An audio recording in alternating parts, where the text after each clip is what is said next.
Pues bueno, al final de la clase del día de ayer revisamos este ejemplo, ¿sí? Básicamente tiene que ver con, les dan una gráfica y a partir de la gráfica con los ejes X y Y, pues uno inferir, sacar información.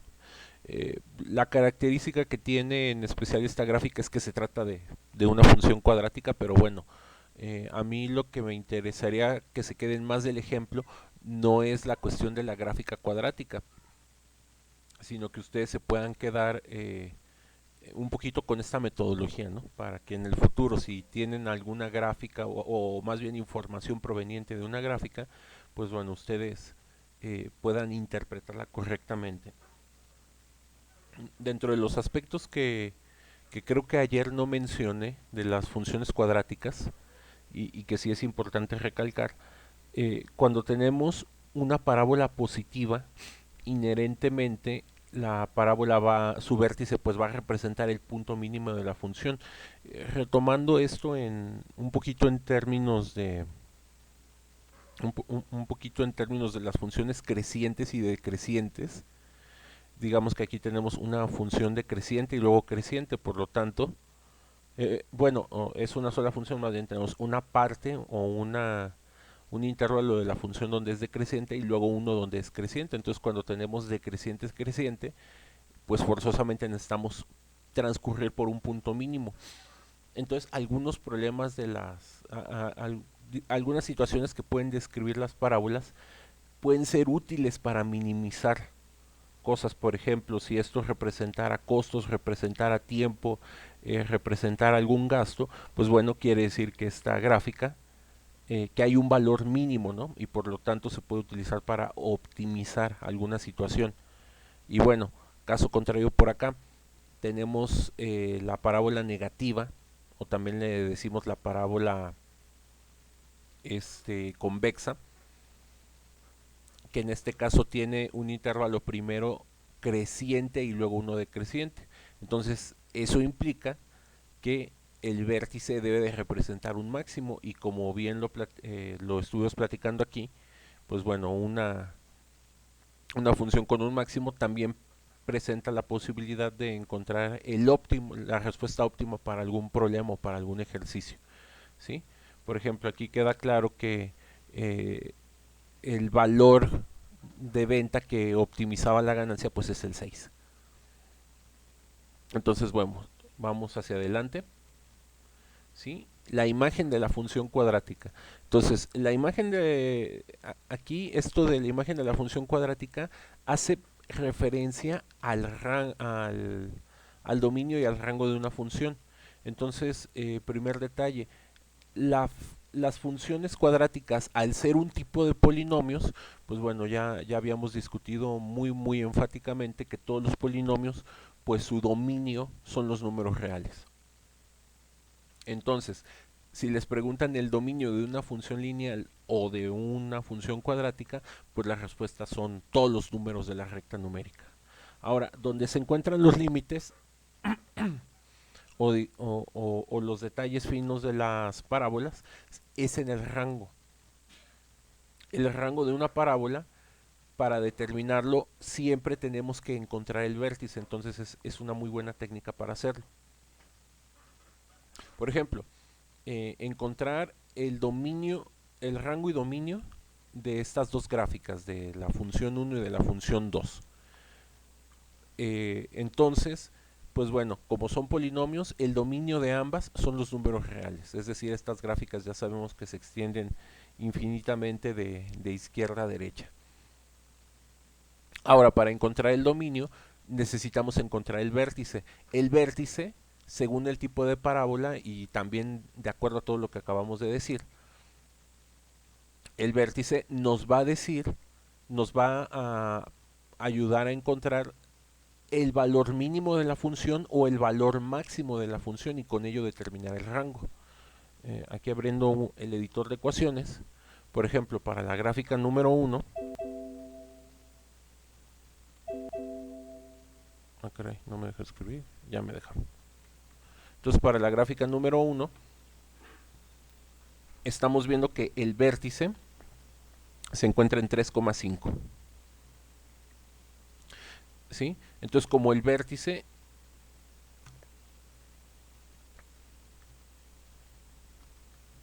ahí está.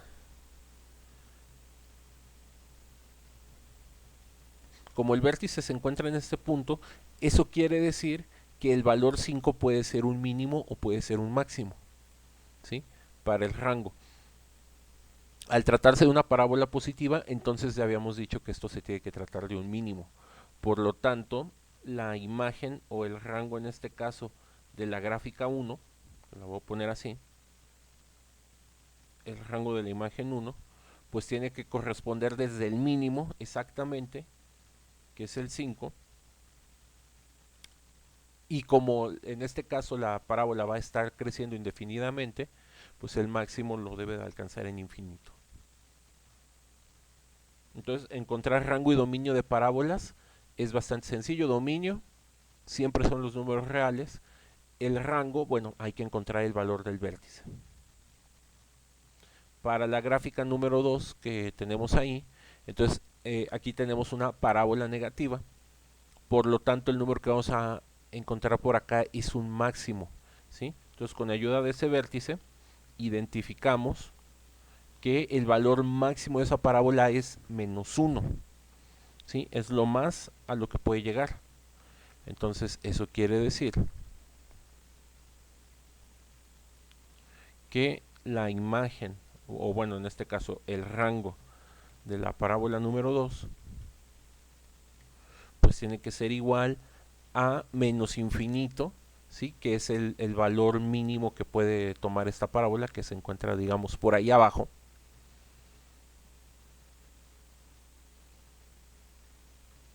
hasta su valor máximo, que en este caso corresponde a -1, ¿sí? Entonces, o sea, lo vuelvo aquí a retomar. Esto es bastante sencillo. Entonces, rango y dominio con ayuda de una gráfica es bastante sencillo. Y aquí otra vez recordar que para cualquier tipo de función, si tú tienes la gráfica de la función y quieres encontrar su rango y su dominio, pues solo tienes que ver en dónde es que existe la gráfica. No sé si hasta aquí haya alguna duda o comentario sobre rango y dominio de una función cuadrática.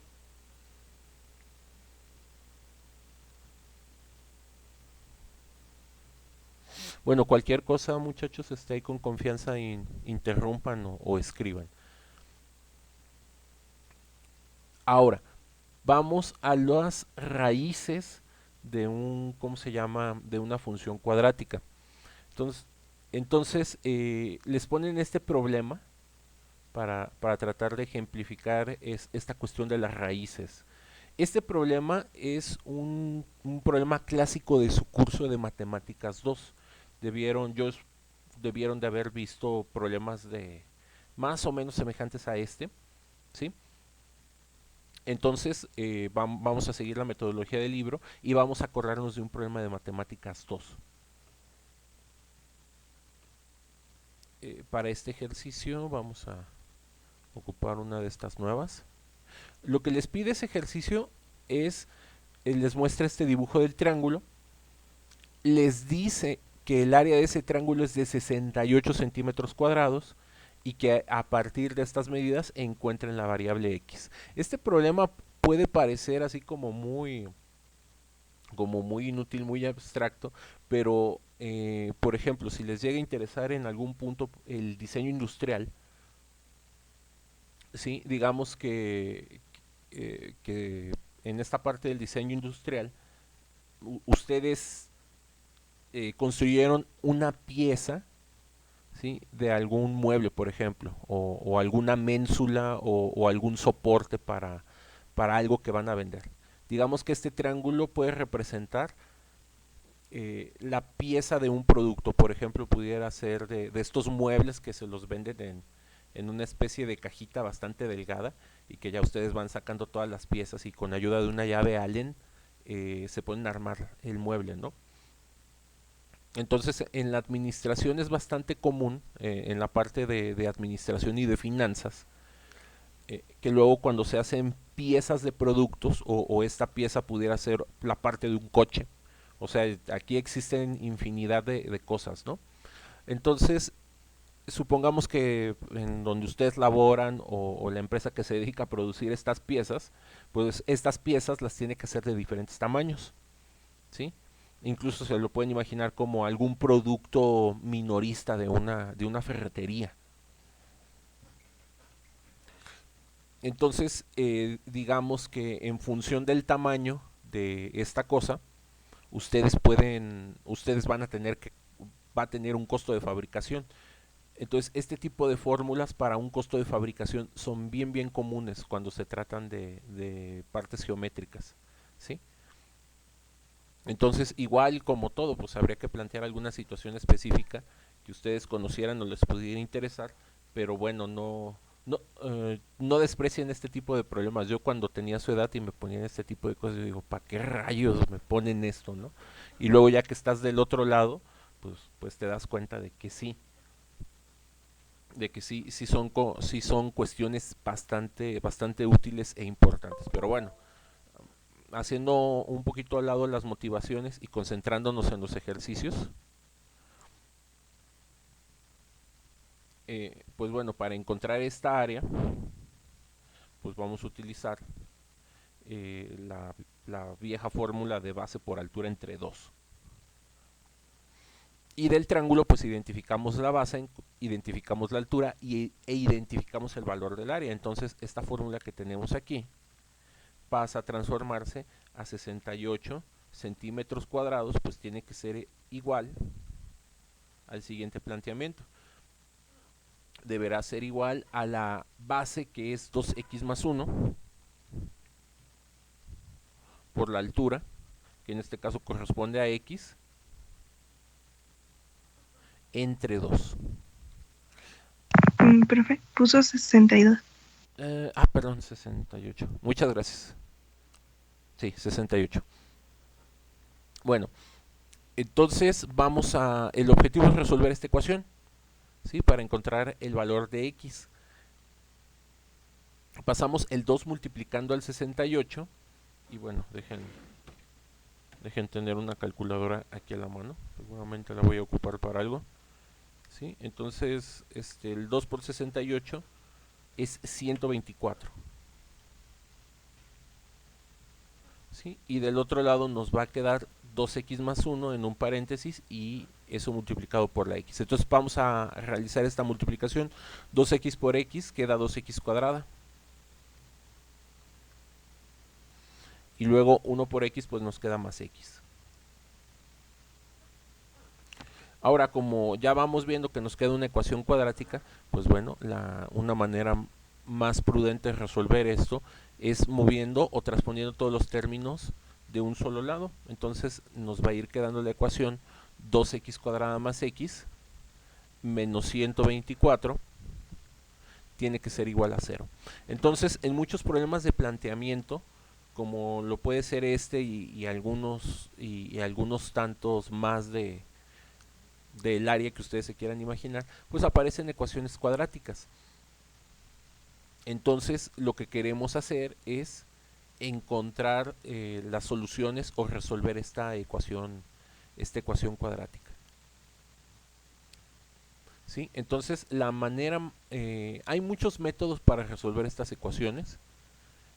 Bueno, no muchos, voy a mencionar los 3 que yo conozco. Hay un cuarto que descubrieron hace algunos años, pero bueno, ese lo vamos a dejar afuera, ¿sí? Entonces está el método de factorización. Además de factorizar, podemos completar cuadrado.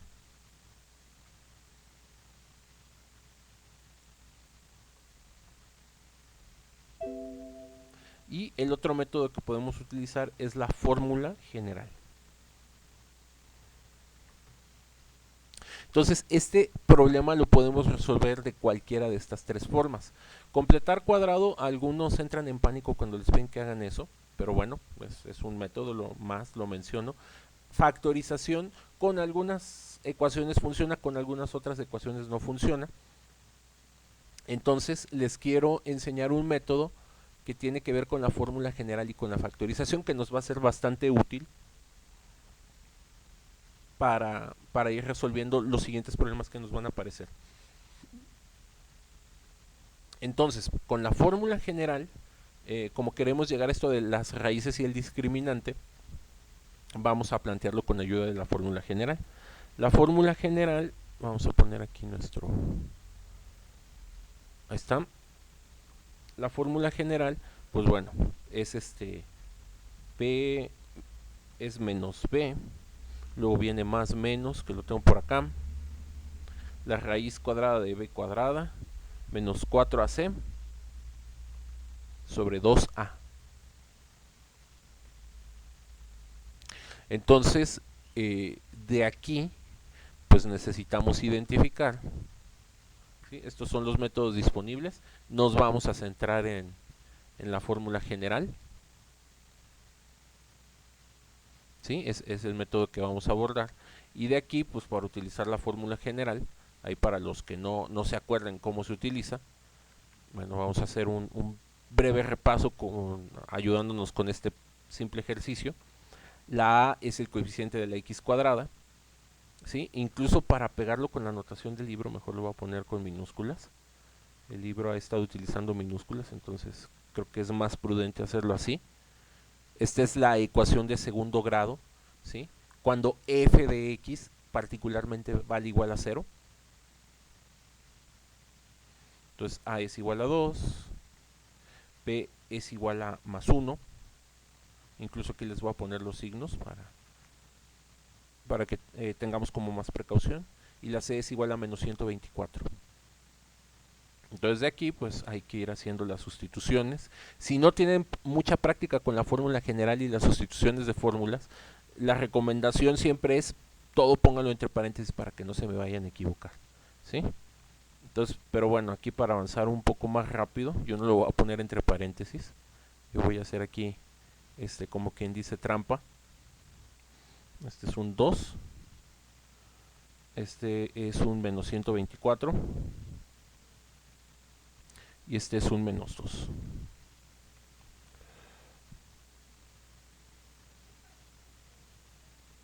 Aquí para proseguir, pues bueno, vamos haciendo todas las operaciones que se pueden. Ahí y nos queda el menos 1, aquí nos queda el 1. Aquí se va a hacer un signo más por el menos de aquí. Y hay que multiplicar en este 4 por 2 por 124. Entonces nos va a quedar un número grande. 4 por 2 da 8. 4 por 2 da 8, perdón. Y eso por 124 da 992. 992. Y este de aquí abajo pues se hace un... Ay, perdón, ahí no va un menos. Este de aquí abajo se hace un 4.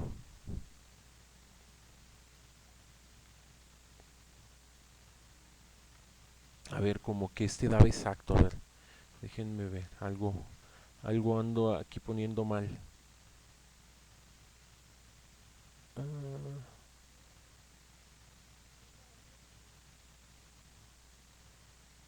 No sé, algo ando multiplicando aquí porque aquí me pone un 136. A ver, 68 por 2. Creo que lo multipliqué mal. Sí, miren. Ando todavía dormido. Si aquí ustedes hacen 68 por 2, no sé qué rayos hice en la calculadora y por qué les puse ese 124, pero les da 136. Y ya decía yo, ¿por qué me di cuenta que andaba mal? Porque yo ya sabía que este ejercicio se podía hacer por factorización y esta cosa no tiene raíz exacta, ¿sí? Entonces, también un tip para exámenes, ¿no? O para ejercicios de libro. Muchas veces los ejercicios de libro y de examen están pensados para que les den números cerrados. Entonces, o sea, si algo ahí no va dando un número cerrado o números extraños, uno puede ir sospechando de que seguramente cometí un error. Bueno, entonces 136 por 8 da 1036, creo. A ver, déjenme ver, 136 por 4, luego por 2, a mí me da 1088. Ah, ¿Sí? sí, profe, ya viene el libro. Ujú. Ok, da 1088. y le suman 1, les da 1099 y resulta que el 1099 tiene raíz cuadrada exacta. La raíz cuadrada exacta es 33. Sí, entonces aquí nada más es un breve recordatorio de cómo ir usando la fórmula general. Y aquí les queda un 33 y aquí un 4. Ahora, como ya lo habíamos discutido, me parece que hace 2 o 3 clases inclusive, pues de aquí se derivan dos soluciones, ¿sí?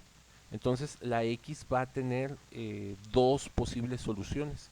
Vamos a plantearlas aquí. Vamos a llamarla X1 y X2.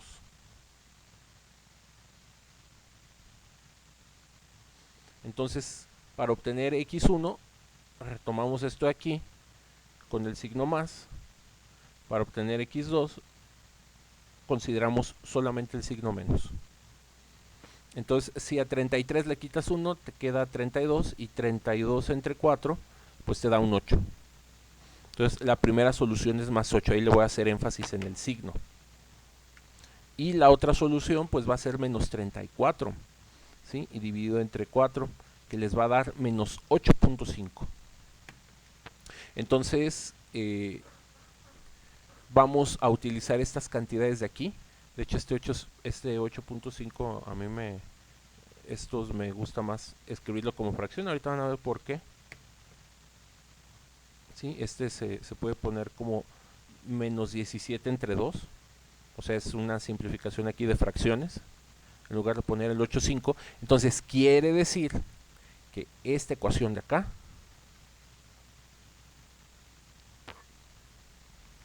puede reescribirse como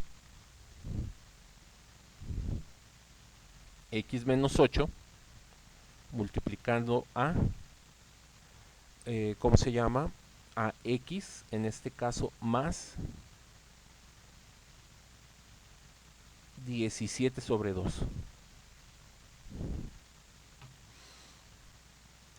Entonces, la fórmula general, si ustedes quieren factorizar cualquier polinomio de segundo grado, ¿sí? Lo único que tienen que hacer es usar la fórmula general y ya que tengan las soluciones, escriben el x, x, digamos, menos o más la cantidad del signo contrario de aquí, y bueno, y aquí hacen lo mismo, sería en este caso x menos 8 y aquí x más 17 medios. Entonces, aprovecho aquí para mostrarles esto de que todas las ecuaciones de segundo grado se pueden factorizar, pero vean, aquí quedó una fracción, y bueno, esos casos de cómo quedan una fracción, pues no se ven en Matemáticas 1 por falta de tiempo, pero ya vieron que es bastante sencillo, solo el truco es utilizar la fórmula general. Y esto eventualmente converge o llega a un teorema muy poderoso que tiene el álgebra, que dice que todos los polinomios de n grados se pueden factorizar en n factores. Sí, pero bueno, esa es otra parte de la historia. Por ejemplo, vamos a ver, y lo voy mencionando porque ahorita más adelante, ya que veamos las ecuaciones cúbicas todas se pueden factorizar en 3 factores, las ecuaciones de cuarto grado todas se pueden factorizar en 4 factores y así consecutivamente. ¿Sí? Y ese teorema de que una ecuación de n grado se puede factorizar en n partes, en n factores, pues es el paso o es lo que tú necesitas para encontrar la solución o para demostrar el teorema fundamental del álgebra, ¿sí? Que una ecuación de n grado puede tener a lo más n soluciones diferentes. Ahora, regresando un poquito al problema, después de ilustrar estos métodos de factorización ya más generales, ¿sí? De hecho le vamos a entrar bien sabroso a la factorización en próximas secciones.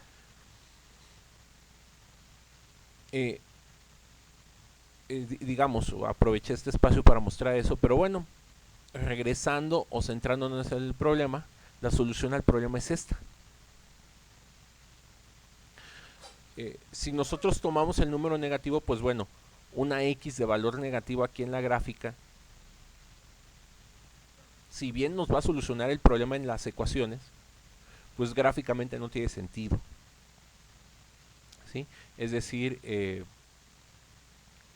digamos que que para muchos problemas, sobre todo como de interpretación física o geométrica, cuando aparece una ecuación de segundo grado, pues existe la posibilidad de que una de las soluciones de la ecuación de segundo grado pues carezca como de lógica. Entonces, ya aquí para encontrar los lados del triángulo, pues bueno, la altura ya sabemos que es de 8, y en este caso la base pues va a ser 8 por 2 más 1, es decir, 17 centímetros. ¿Qué es lo importante de este problema, no? ¿O por qué no, o qué debemos de retomar de este problema? La parte importante de este problema es esta pequeña sección de la fórmula, ¿sí? Entonces a esto es a lo que nosotros le llamamos el discriminante o el determinante de las ecuaciones de segundo grado. Y el valor de esta cantidad nos va a indicar si en este caso vamos a tener, ¿cómo le decimos? Vamos a tener dos soluciones diferentes, vamos a tener una sola solución, o la ecuación cuadrática no va a tener soluciones, y es decir, no va a tener raíces. Entonces, cuando tengan una ecuación de segundo grado y quieran saber cuántas soluciones tiene, el mejor método, de hecho el método por excelencia, siempre es la fórmula general, ¿sí?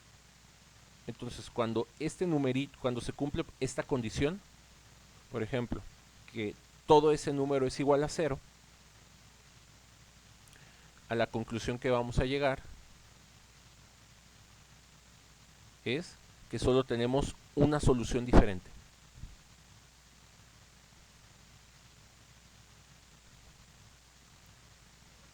¿Sí? Cuando el término que está dentro de la raíz cuadrada se les hace 0, pues bueno, más menos 0. Esta parte de la ecuación va a desaparecer y solamente van a llegar a menos b sobre 2a. Y eso solo les puede dar una sola respuesta. Cuando este de por aquí es un número positivo, pues bueno, vamos a poder encontrar dos raíces cuadradas distintas positivas, y eso nos va a poder llevar a dos soluciones, justo como lo acabamos de ver en este ejercicio. Y cuando esta cantidad les da un número negativo, es decir, el número que sale aquí dentro de la raíz es menor que 0,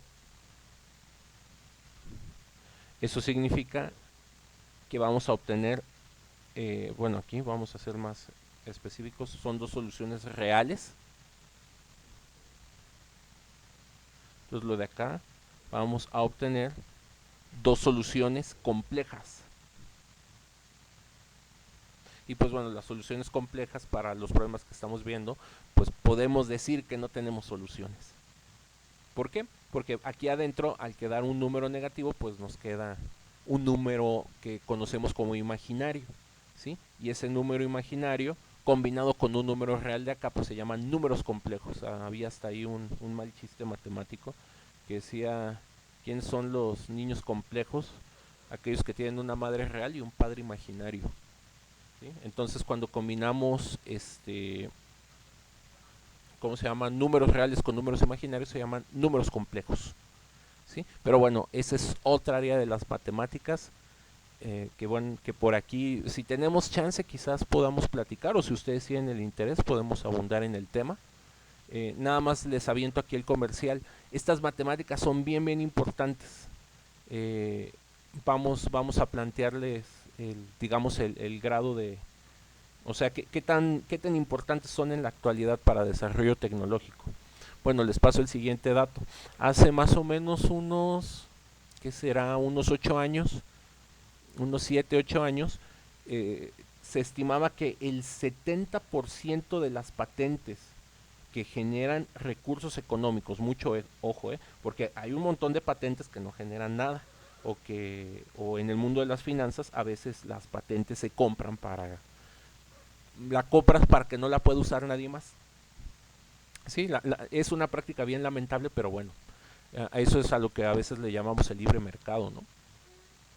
Bueno, 70% de las patentes a nivel mundial que generaban recursos económicos aproximadamente hace 8 años tenían que ver con mecánica cuántica, ¿sí? La mecánica cuántica es una cosa que genera mucho dinero. ¿Por qué? Porque toda nuestra tecnología actual está basada en ella. Todo lo que tenga que ver con electrónica tiene principios de aplicación de principio de mecánica cuántica, ¿sí? Y para aprender mecánica cuántica o la matemática que requiere la mecánica cuántica es números reales y números imaginarios, es decir, necesita un área de la matemática que se llama variable compleja. La palabra compleja no quiere decir que sea difícil, de hecho, digo, es una cuestión de tiempo. A eso se reduce tener tiempo suficiente a veces para aprender o abordar los problemas, pero, pero créanme, así como con la matemática que ustedes saben, les podríamos ir enseñando un poquito de mecánica cuántica, ¿sí? Que tiene que ver con cómo aprender a manejar estos números complejos. Pues bueno, ahí radica una importancia brutal de este tipo de matemáticas. Si hace 7, 8 años generaban, digamos, todo ese dineral, pues bueno, no quiero saber ahorita que ya andan ahí teletransportando cosas o teletransportando partículas, pero ese es otro, son otras historias. Pues bueno, esto del discriminante es justo lo que tienen aquí en el recuadro, ¿sí? Y gráficamente lo deben de observar así. Cuando esta cantidad es una cantidad positiva, lo que está dentro de la raíz, tendrán que ver que la parábola atraviese dos veces el eje X, ¿sí? Puede ser una parábola como esta, que es negativa, o puede ser positiva, pero que atraviese dos veces el eje X. Cuando el discriminante o el determinante es igual a cero, quiere decir que la parábola solo va a tocar en un punto al eje X, ¿sí? Entonces el vértice lo tienen que encontrar en el eje X, ya sea que la parábola sea positiva o sea negativa. Y finalmente, cuando el discriminante es una cantidad negativa, es decir, no existen soluciones reales, las soluciones son complejas y por lo tanto no las van a ver en este plano geométrico, resulta que hay un plano geométrico por ahí escondido, que se llama plano de Agar, donde están los números complejos, ¿sí? Luego eso da entrada a platicar de otras dimensiones y otros mundos, pero bueno, lástima que la clase no es de eso. Entonces quiere decir que esta parábola jamás cruza el eje X, ¿sí? También puede ser el caso que la parábola vaya hacia abajo, pero bueno, esté acomodada lo suficientemente hacia abajo de tal forma que no pueda cortar el eje X, ¿sí? Y bueno, aquí el siguiente ejemplo, pues les piden determinar de estas tres cantidades cuántas raíces va a tener cada uno. Entonces, esto es bastante sencillo de hacer. Vámonos a ayudar con otro editor. Sí, entonces vean que son ya bien variados los tipos de ejercicios que les van a ir pidiendo. Sí, entonces, o sea, la dificultad que también empieza a tener el curso de Matemáticas 4 para que lo tengan como muy en consideración es que se va a empezar a acumular mucha materia, ¿sí? Y aquí va a ser bien importante que podamos hacer examen intermedio para poderles dividir lo que sea lo que ustedes tengan que estudiar. Bueno, entonces esta es la fórmula para el discriminante, ¿sí? Y lo único que tenemos que hacer es identificar a B y C de aquí y hacer las sustituciones. Por ejemplo, aquí B es menos 2. Después vamos a tener menos 4. En este caso la A vale 3 y la C vale más 2. ¿Sí? Aquí siempre hay que tener mucho cuidado con los signos. Menos 2 al cuadrado da más 4 positivo. Y luego aquí nos va a quedar 4 por 2, 8. Y 8 por 3, 24. Entonces, de aquí nos va a quedar menos 20. Por lo tanto, como para esta ecuación, este número resulta ser menor que 0, ¿sí? Fue la condición que se cumplió. Es decir, obtuvimos un número negativo, pues llegamos a la conclusión de que esta gráfica pues no debe de cruzar el eje X, ¿sí? Entonces, sin raíces reales.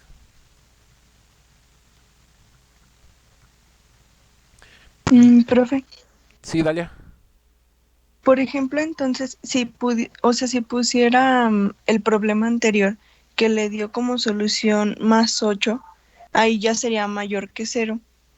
Pero ¿cómo sabe cuántas veces cruza en el eje X? Es justamente eso, mira, déjame regresar a lo mejor para aclarar ese punto. Digamos, Ujú. sí, sí es importante que quede claro. Chécate. Vamos aquí a diferenciar dos cosas que veo que te pueden confundir. Aquí la respuesta del problema anterior fue más 8. Digamos, ¿hasta ahí vamos bien? Sí, profe. ¿Sí? O bueno, o ya Sí. factorizado, aquí te aparecía x menos 8. X igual a 8 es un número Ujú. real, entonces quiere decir que se encuentra en el eje.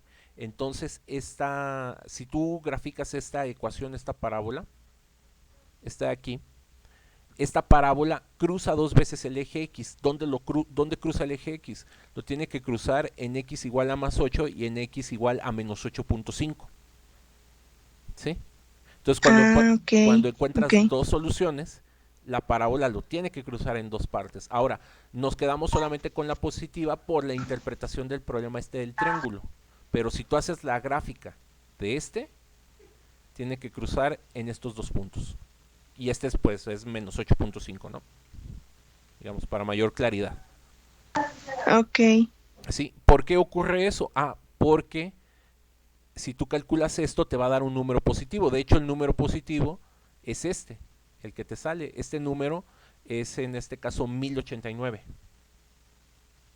¿Sí? sí, profe, ya, como que ya conjunté, porque también creo que la clase, no, que no sé qué clase nos había dicho que según el grado era o sea, lo de las raíces, Era pero la... ya ahora sí.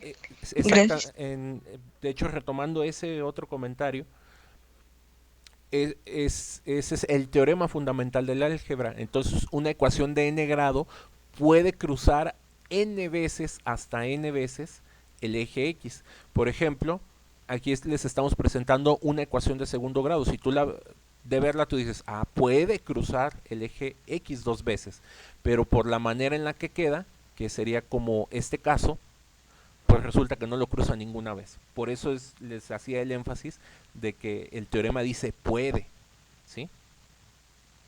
No debe, puede cruzar el eje dos veces. Ahora, Ok, profe, eh, gracias. digamos ya para ir terminando, en estos últimos 2 minutos vamos a hacer este otro rápido, ¿sí? Aquí identificamos a la A. Aquí el polinomio está desordenado para complicarles su existencia. Pero entonces la A va a valer un 2, ¿sí? La B va a valer 11, entonces aquí va un 11.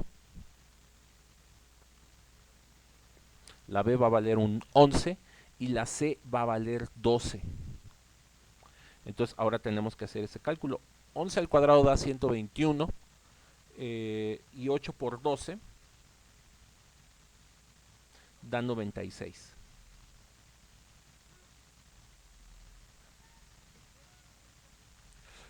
Por lo tanto, si hacemos 121 menos 96, pues nos da más 25. Entonces, la segunda gráfica, como obtuvimos un determinante positivo, pues la segunda gráfica tiene que cruzar dos veces el eje X. ¿Sí? Y pues bueno, eso quiere decir que esto de por acá es mayor que cero y tenemos dos raíces reales. Entonces le podemos poner dos soluciones.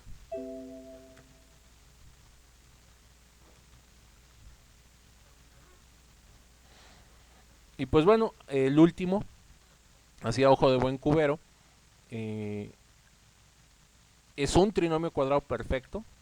Entonces aquí el determinante, ya que hagan de estas cuentitas, se les va a hacer un cero. Ya no lo hago por falta de tiempo, háganlo ustedes. Y si quieren verificar, vayan a GeoGebra, grafican esas tres. Y pues bueno, ahí están justamente las soluciones. Entonces la clase la dejo hasta aquí. Mañana retomamos en este ejemplo. Aquí está justamente lo que les decía. La gráfica 1 no corta el eje X, la gráfica 2 dos veces. La gráfica 3, como el determinante les tiene que dar un 0, les va a dar una sola vez. ¿Sí? Entonces aquí le dejamos, descargo la lista de asistencia. Hay cualquier duda, me escriben y pues que tengan un excelente día. Nos vemos mañana. Gracias, profe. Gracias, profe, igualmente. Sale, hasta luego.